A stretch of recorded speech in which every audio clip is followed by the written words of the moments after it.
Hello everyone. कैसे हैं आप सब? आशा करता हूं आप सब बढ़िया होंगे। स्वागत है आप सभी का अपने YouTube चैनल में।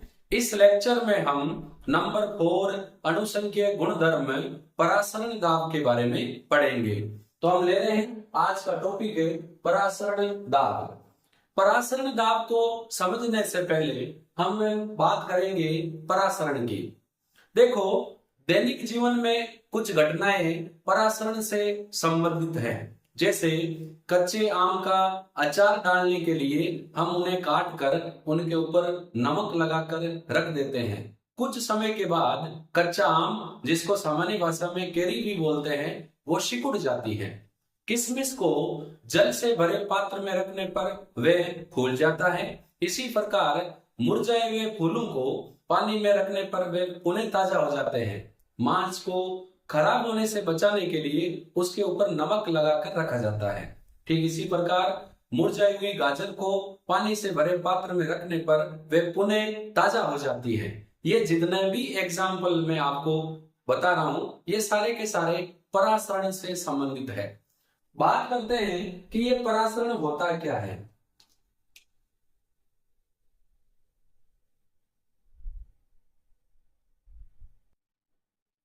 परासरण यानी ऑस्मोसिस। विलायक के अणुओं का कम सांद्रता से अधिक सांद्रता की ओर अर्ध पारगम्य झिल्ली द्वारा श्वेत प्रवाह परासरण कहलाता है। तो मैं यहां पर लिख देता हूं कि इंपॉर्टेंट है विलायक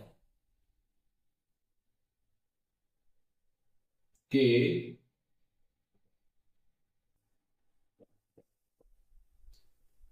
अणुओं का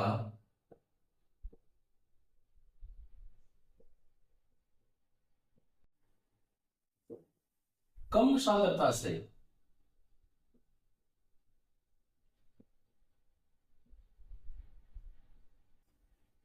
अधिक सांद्रता की ओर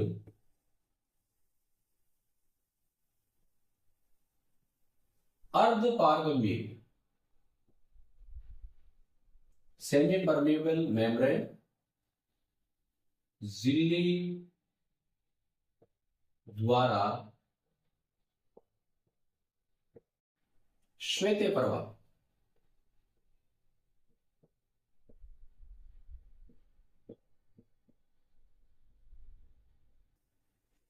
परासरण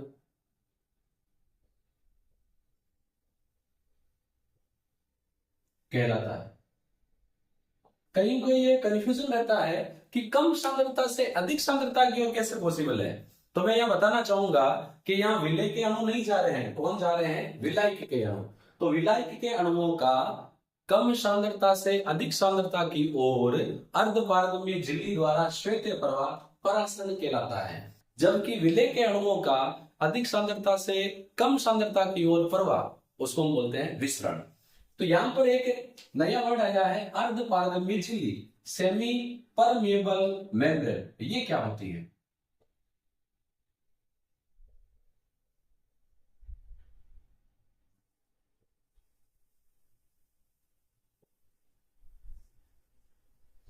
अर्ध पारगम्य झिल्ली एक सतत शीट होती है जिसके ऊपर, मान लो जैसे मेरा हाथ है, ये एक सतत शीट है जिसके ऊपर छोटे छोटे छिद्र या रंध्रों का एक जाल होता है। इसमें से केवल विलायक के अणु ही पारगमन कर सकते हैं, विलय के अणु पारगमन नहीं कर सकते। तो क्योंकि केवल विलय के अणु पारगमन नहीं कर सकते, विलायक के अणु पारगमन कर रहे हैं, आधे पार्ट यानी विलयन का आधा पार्ट ही आर पार जा पा रहा है, इसीलिए इसको हम बोल रहे हैं अर्ध पारगम्य। तो ये क्या है? एक सतत शीट होती है जिसमें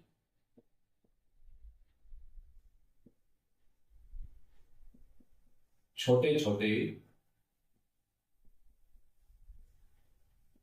छिद्र बोल सकते हैं, रंध्र बोल सकते हैं, छिद्रों का जाल होता है।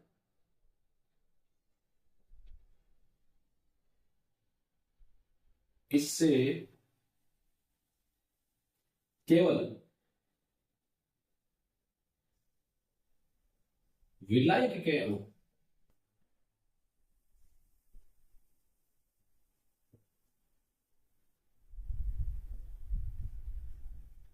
ही पारगमन करते हैं।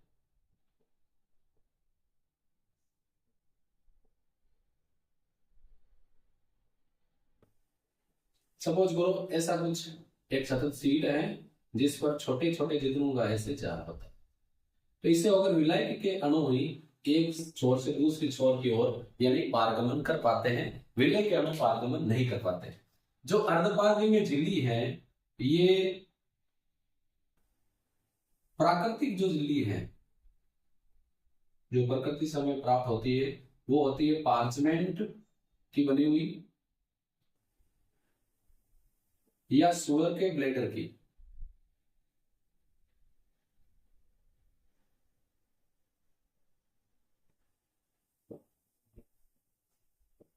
जबकि जो कृत्रिम है जिसको हम बोलते हैं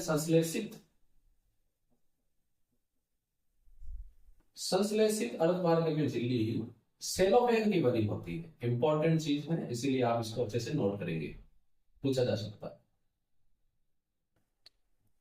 अब हम बात करते हैं कि ये परासरण होता कैसे है।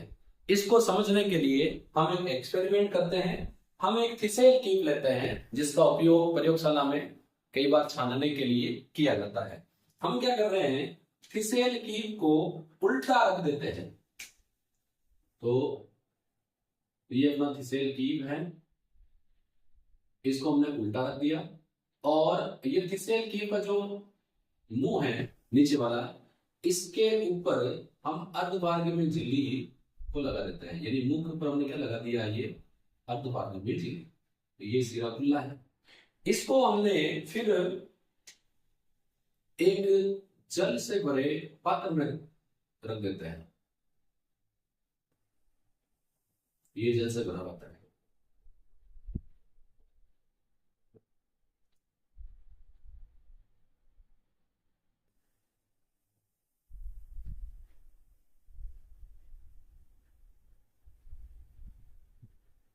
थोड़ा इसको कम कर देते हैं। अब इसके अंदर ऑलरेडी विलियन भरा हुआ है। लेवल लगा देता हूं, यहां तक भरा हुआ है। ये मान लो क्या है, शर्करा का विलियन, शुगर सॉल्यूशन है।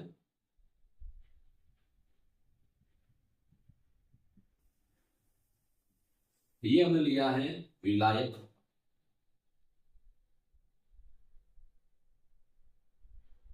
जल। अब क्या होगा, देखो अंदर शर्करा का विलयन है, बाहर ओनली विलायक है। यानी इसमें विलय तो है नहीं, तो सांद्रता कहां ज्यादा है, जहां शर्करा का विलयन है। तो कीट के अंदर सांद्रता अधिक है, बाहर सांद्रता कम है। तो कम सांद्रता से अधिक सांद्रता की ओर यहां से विलायक के अणु इससे होके इस कीट के अंदर प्रवेश करेंगे और ये जो लेवल है सपोज करो इतना बढ़ गया है, क्योंकि विलायक अंदर आ रहा लेवल बढ़ेगा। ये लेवल मान लो जो बड़ा है वो हमने निकाला है हाइट h।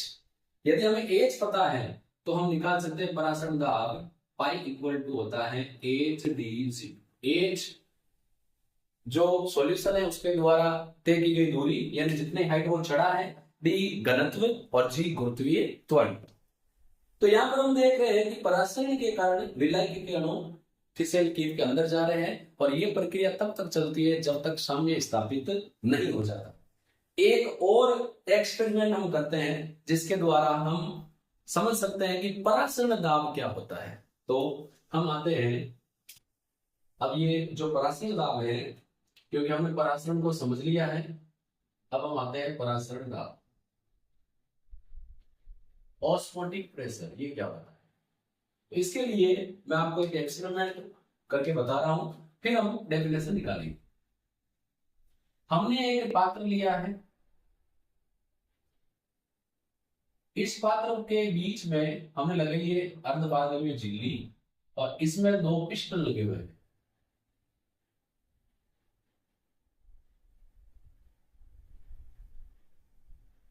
यहाँ पिस्टन लगा हुआ है, इसको मान हम नाम देते हैं P1। यहाँ भी पिस्टन है, इसको नाम देते हैं P2। और यहाँ बीच में है अर्धपारगम्य झिल्ली, सेमी परमेबल मेम्ब्रेन। तो ये अपने हैं अर्धपारगम्य झिल्ली SPM। यहाँ हमने लिया है विलायक और यहाँ हमने लिया है विलयन। अब क्योंकि परासरण की क्रिया होगी और परासरण की क्रिया के कारण विलायक के अणु कम सांद्रता से अधिक सांद्रता की ओर अर्धपारगम्य झिल्ली द्वारा पारगमन करेंगे। इस तरफ जैसे जैसे विलायक के अणु आएंगे सांद्रता अधिक हो जाएगी, परिणाम स्वरूप ये पिस्टन जो P2 है ये ऊपर उठेगा, क्योंकि जो विलयन है इस पिस्टन पर दाब डालेगा और दाब डालने के कारण पिस्टन P2 ऊपर उठेगा। यदि हम चाह रहे हैं कि विलायक के और अधिक अणु विलयन की ओर नहीं जाए, अर्थात परासरण की क्रिया अब रुक जाए, तो हमें क्या करना पड़ेगा, जो पिस्टन P2 है इस पर हमें बाहर से दाब डालना पड़ेगा। बाहर से जो दाब हम डाल रहे हैं जिसके कारण परासरण की क्रिया रुक रही है, उसी को हम नाम क्या देंगे, परासरण दाब। परासरण की क्रिया को रोकने के लिए लगाया गया बाह्य दाब परासरण दाब कहलाता है। सेकंड परिभाषा, विलायक के और अधिक अणुओं के पारगमन को रोकने के लिए लगाया गया बाह्य दाब परासरण दाब कहलाता है। तो मैं यहाँ डेफिनेशन लिख देता हूं। नंबर 1,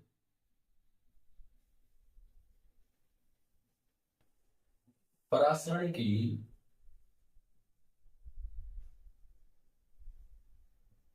क्रिया को रोकने के लिए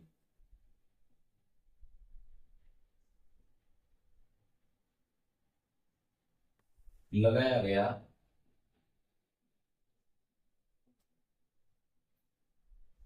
बाह्य दाब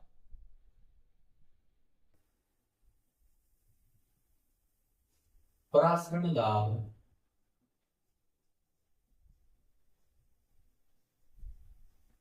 कहलाता है।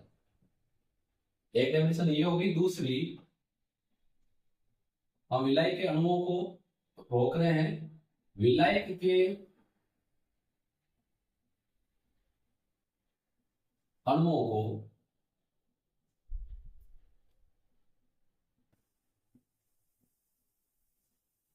विलयन की ओर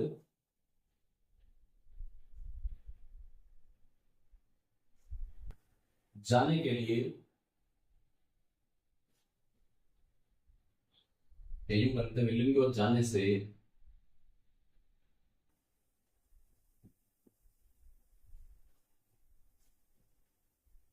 रोकने के लिए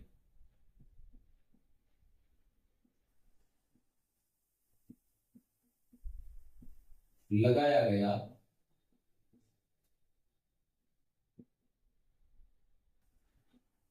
बाह्य दाब क्या कहलाएगा, परासरण दाब। हम परासरण की क्रिया को रोक रहे हैं और परासरण की क्रिया को रोकने के लिए जो बाह्य दाब हम लगाएंगे उसी को हम नाम क्या देंगे, परासरण दाब।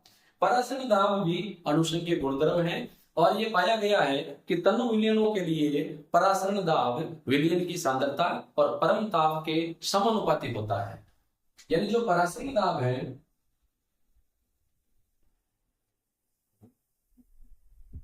इसको हम रिप्रेजेंट कर रहे हैं पाई से, ये इक्वल होता है pi equal to C R T.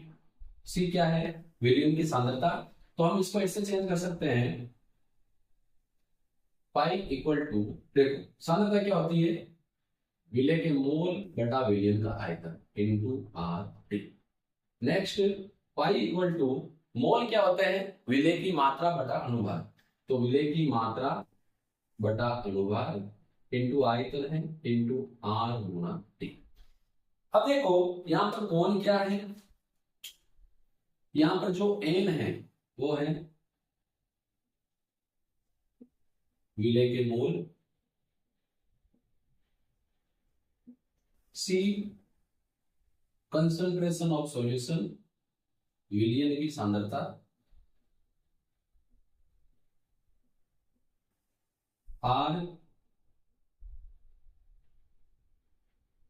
Gas नियतांक जिसकी वैल्यू होती है 0.0821 और टी है परमताप। लेकिन ध्यान रखना है, न्यूमेरिकल क्वेश्चन में अगर डिग्री सेंटीग्रेड दिया गया है तो इसको हमें केल्विन में कन्वर्ट करना है। और यहाँ पर W क्या है? W है विलेय की मात्रा,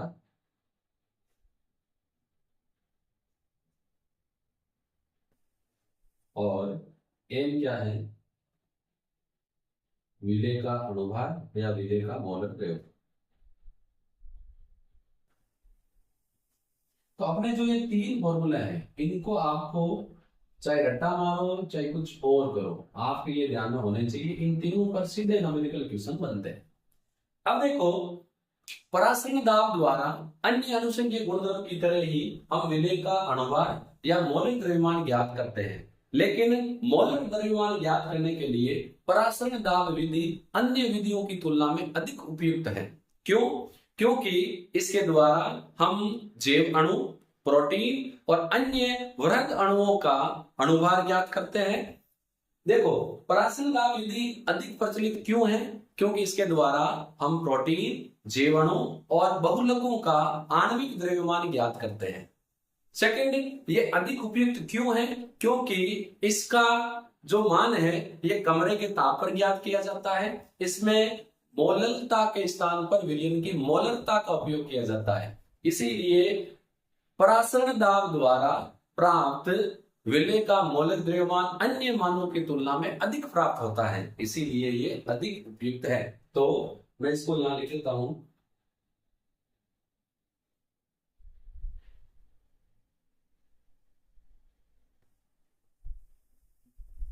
यानी परासरण दाब द्वारा मौलिक द्रव्यमान ज्ञात करना अधिक उपयुक्त है। क्यों? तो देखो, इसके द्वारा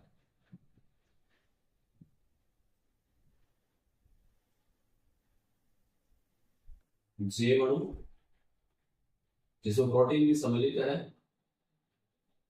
वह बहुलकों का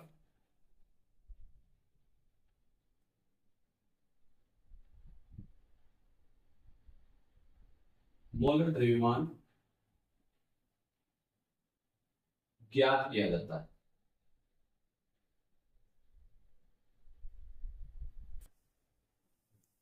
परासरण दाब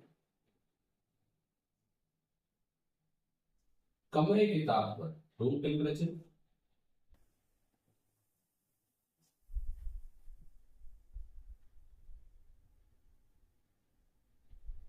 ज्ञात किया जाता है।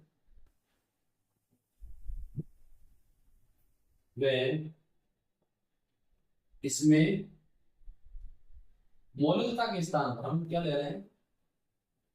मौलिकता। जो हम सांद्रता ले रहे हैं वो मौलिकता है।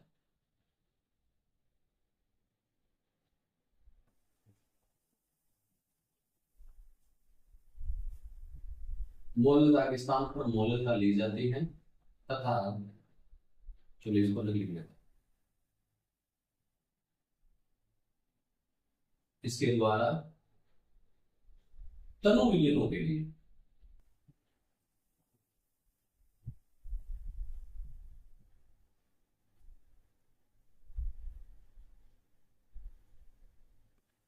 मान इन वैल्यू अधिक प्राप्त होती है।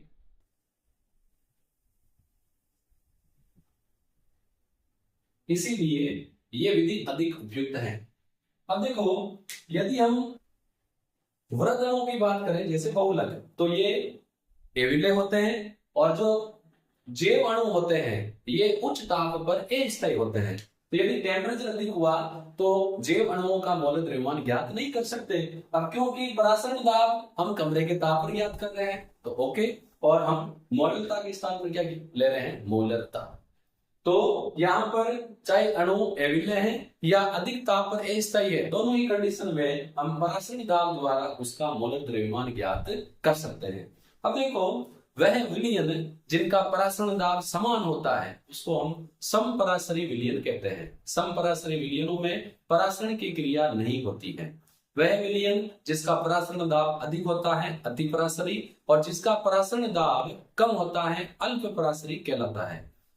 जो अपना रुधिर है इसमें विलयन की द्रव्यमान आयतन प्रतिशत की वैल्यू 0.9 WV% होता है। यदि हम कोशिकाओं को अधिक लवणीय विलयन में रखते हैं तो परासरण के कारण कोशिकाएं सिकुड़ जाएगी। अब यहाँ पर एक विशेष कंडीशन आती है जिसको हम नाम देते हैं इडीमा। थोड़ा बोर्ड इरेज करते हैं।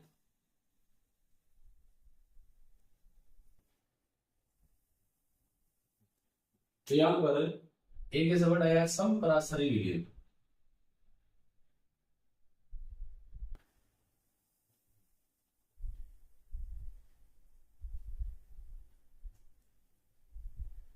ऐसे विलयन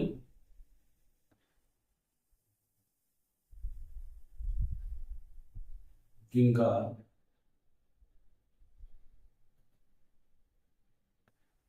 परासरण दाब समान, उनको हम समपरासरी विलयन कहते हैं। और ऐसे विलयन जिनका परासरण दाब अधिक अति परासरी, जिसका कम उसको अल्प परासरी विलयन कहते हैं। मान लो दो विलयन है, एक का परासरण दाब पाई 1 है, दूसरे का पाई 2 है, तो अगर ये दोनों इक्वल हैं तो समपरासरी, पाई 1 अधिक है तो अति परासरी, और पाई 2 क्या हो जाएगा अल्प परासरी। यहाँ पर एक और विशेष कंडीशन आती है, एनसीईआरटी बुक में अच्छे से मेंशन है, शोफ या एडिमा। एडिमा वह लोग जो अधिक नमक का सेवन करते हैं उनके ऊतकों और कोशिकाओं के बीच अर्थात अंतरकोशिकीय स्थानों में जल धारण महसूस होता है, जिसकी वजह से सूजन आती है। इसे शोफ या एडिमा कहते हैं।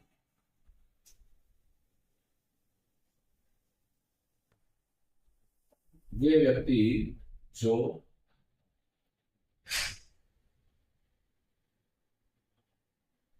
अधिक नमक का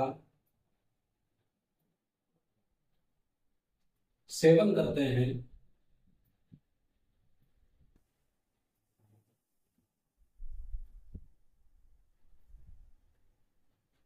उनके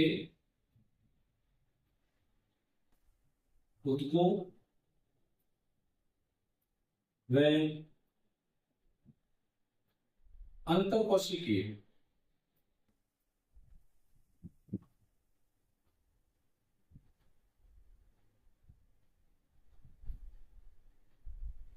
स्थानों में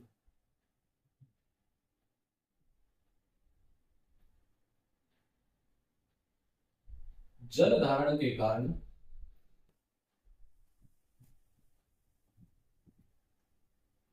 सूजन आ जाती है, वहां पर बॉडी भूल जाती है। इस मेडिकल कंडीशन को इसे शॉक कहते हैं।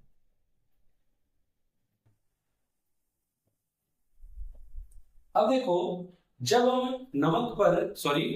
हम मांस पर नमक लगाकर रखते हैं तो मांस के ऊपर जो बैक्टीरिया है जब उसके संपर्क में आएंगे तो बैक्टीरिया की बॉडी का जल बाहर आ जाएगा और बैक्टीरिया मर जाएंगे। परिणाम स्वरूप मांस लंबे समय तक खराब नहीं होगा। इसमें क्या होगा, मान लो ये मांस का एक पार्टिकल है, इसके संपर्क में जब बैक्टीरिया आएंगे तो बाह्य परासरण के कारण बैक्टीरिया की बॉडी के अंदर का पानी बाहर आ जाएगा और बैक्टीरिया मर जाएगा। जब हम कच्चे आम पर नमक लगा कर रखते हैं तो बाह्य परासरण के कारण कच्चे आम का पानी बाहर आ जाता है और वो सिकुड़ जाता है। जब हम ताजा फूल बनाना चाहते हैं अर्थात मुरझाए हुए फूलों को पानी में रखते हैं तो अंत्य परासरण के कारण फूल अंदर चला जाता है और फूल ताजे हो जाते हैं। इसी प्रकार यदि हम किशमिश को पानी में डुबो कर रखते हैं तो पानी किशमिश के अंदर चला जाता है और अंत्य परासरण के कारण किशमिश फूल जाती है। तो जब भी कहीं सिकुड़न होता है तो वहां बाह्य परासरण होता है और जब पानी अंदर जाता है फूलना होता है तो वहां पर अंत्य परासरण होता है। अब परासरण से रिलेटेड ही एक इंपॉर्टेंट टॉपिक है जो हम पढ़ने जा रहे हैं और वो है प्रतिलोम परासरण, रिवर्स ऑस्मोसिस, शॉर्ट में इसको आरओ बोलते हैं। वर्तमान में कई गांवों में आरओ प्लांट लगाए हुए हैं। हम यहाँ पर परासरण का विपरीत कर रहे हैं। यदि विलयन पर परासरण दाब से अतिरिक्त बाह्य दाब लगाया जाए तो परासरण की क्रिया विपरीत हो जाती है, अर्थात विलायक के अणु विलयन में से पारगमन करते हैं। इसका सीधा सा उपयोग यह है कि इसके द्वारा हम समुद्री जल का विलवणीकरण करते हैं, अर्थात समुद्री जल से पीने योग्य पानी बनाते हैं। तो देखो, प्रतिलोम परासरण क्या होता है? जब विलयन पर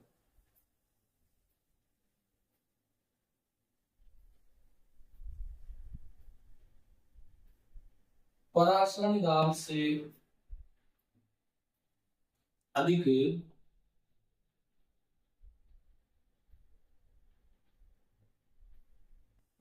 बाह्य दाब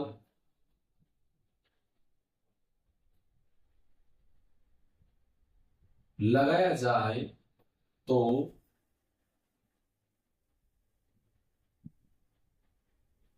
परासरण की क्रिया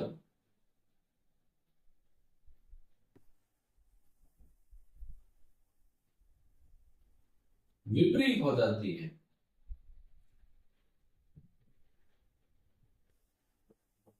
अर्थात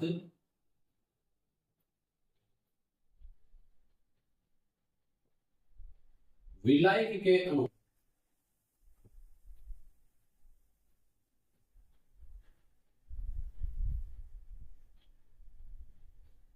विलयन में से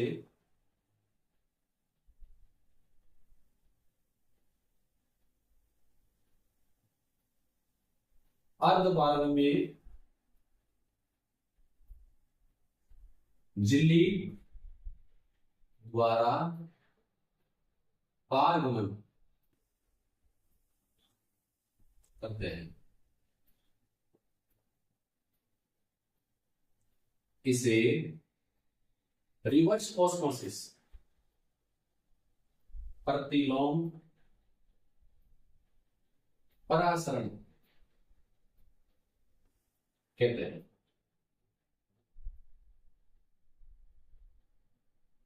वर्तमान समय में घरों में भी आरओ लगाए जाते हैं, टीवी पर एड भी आती है, और गवर्नमेंट उन स्थानों पर जहां पर पानी नमकीन होता है, खारा होता है, वहां पर आरओ प्लांट लगाती है ताकि उससे पीने योग्य पानी प्राप्त किया जाए, और जहां पर पानी की किल्लत होती है वहां पर पानी की किल्लत समस्या को दूर किया जा सके। तो आरओ प्लांट हम घरों में भी लगाते हैं। अब आरओ का सीधा सा मतलब ये है, हम ऐसे कहते हैं आरओ है, कॉपर वाला आरओ, ये वाला। इस आर और ओ का मतलब क्या है? Reverse osmosis. R for reverse, O for osmosis, osmosis, प्रतिलोम परासरण। उपयोग क्या है इसका? उपयोग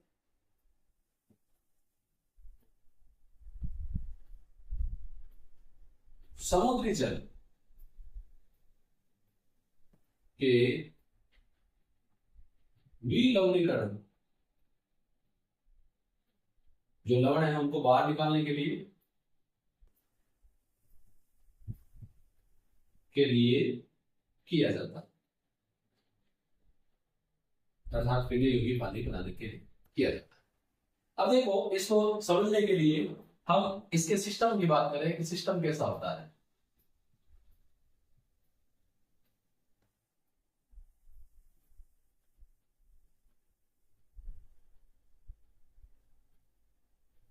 यहां पर अपने अल्फा की झिल्ली बीच में है,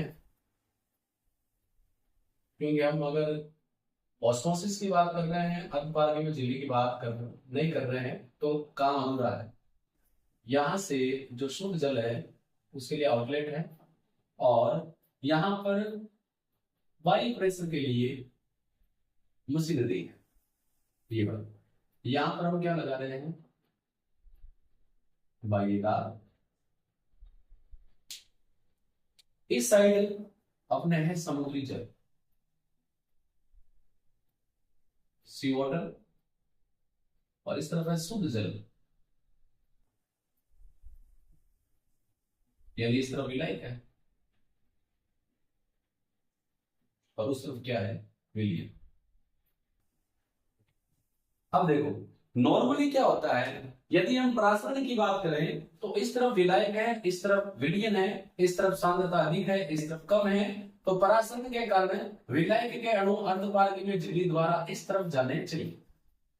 लेकिन हमने बाहर से दाब इतना ज्यादा लगा दिया है कि वो परासरण दाब से भी अधिक है, तो जब हम विलयन पर परासरण दाब से अधिक बाह्य दाब लगाएंगे तो परासरण की क्रिया विपरीत हो जाएगी। यदि अब यहां से शुद्ध विलायक के अणु विलयन में से पारगमन करेंगे, विलयन से विलायक की ओर, ऐसे आएगा।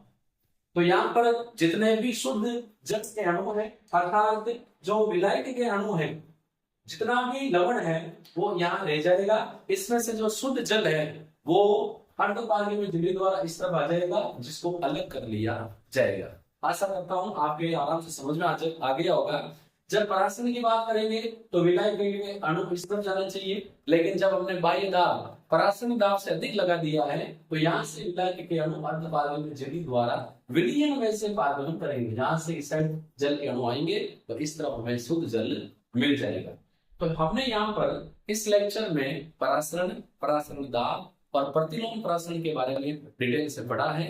नेक्स्ट वीडियो में हम असामान्य मौलिक द्रव्यमान के बारे में पढ़ेंगे। हम फिर मिलेंगे नेक्स्ट वीडियो में। धन्यवाद।